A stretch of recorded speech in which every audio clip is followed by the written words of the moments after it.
Trophies. Masters of competition hoard them. Weaklings crave them. Thrift stores give them away for practically pennies.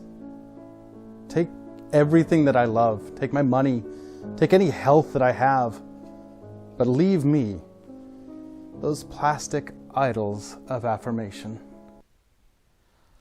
I don't actually have any trophies, and this is just a 3D print of the Maltese Falcon. Trophies, as the name suggests, is all about winning and collecting those coveted prizes. One player acts as a judge, taking a largely lettered deck of cards, and stands before the competitors. Reading from the back of the card on the bottom of the deck, they give a category. The first player to shout out a suitable answer to match the category that also starts with the letter displayed to all at the front of the deck wins that card.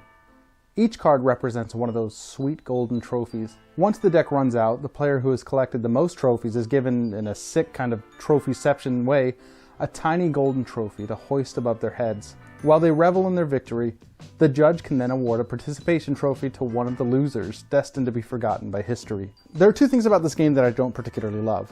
First is that the insert is a little off, which means that when the box is moved, a couple of the cards jostle around within the tin. Second is that the categories somewhat repeat themselves on the cards, meaning that while the deck is rather large, some of those cards have some of the same categories listed on the back. Each of those cards has multiple categories on the back. Mix that with the fact that you're going to be mix-matching different letters with those categories. You're not going to run out of options, and you don't have to read the same category twice in the course of a game. Now, I cannot stress just how small of issues those are when it comes to my enjoyment of this game. When looking at a party game, if I notice that it has two particular elements, it's almost an instant hit for me. One of those elements is easy teachability, something that you can pull out and have up and running and everybody playing in a short amount of time.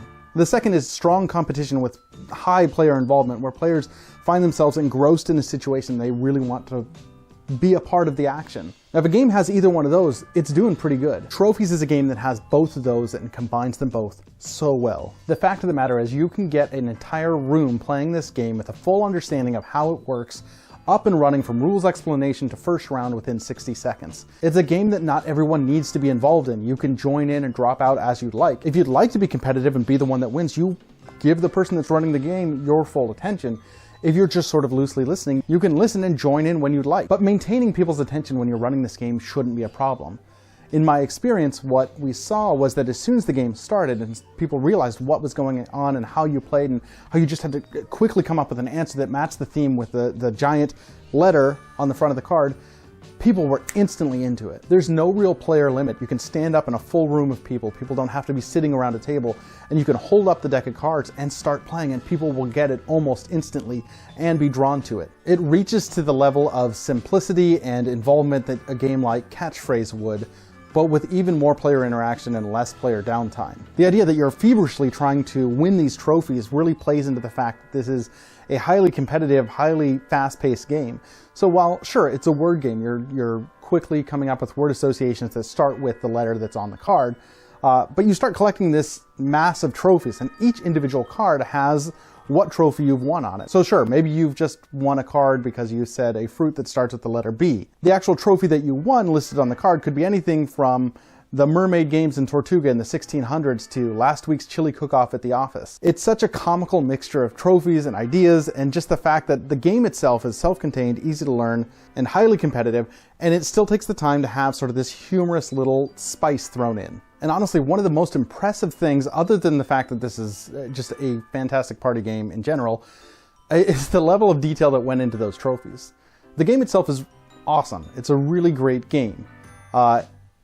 But completely separate from that is the fact that every single one of these trophies on the card has a specific amount of flavor text that does nothing to do with the game. Every single trophy in this giant deck that you've got has a listing of what the trophy is and what it's all about. And it's completely separated from the actual game, other than at the end you can count up your trophies and read off, the type of trophies that you've collected over your wildly successful life, I guess. This game ticks so many boxes for me. It's truly a hidden gem, something that I was really excited to get a chance to review, and something that I'm even more excited about how good it is and how much we enjoyed it.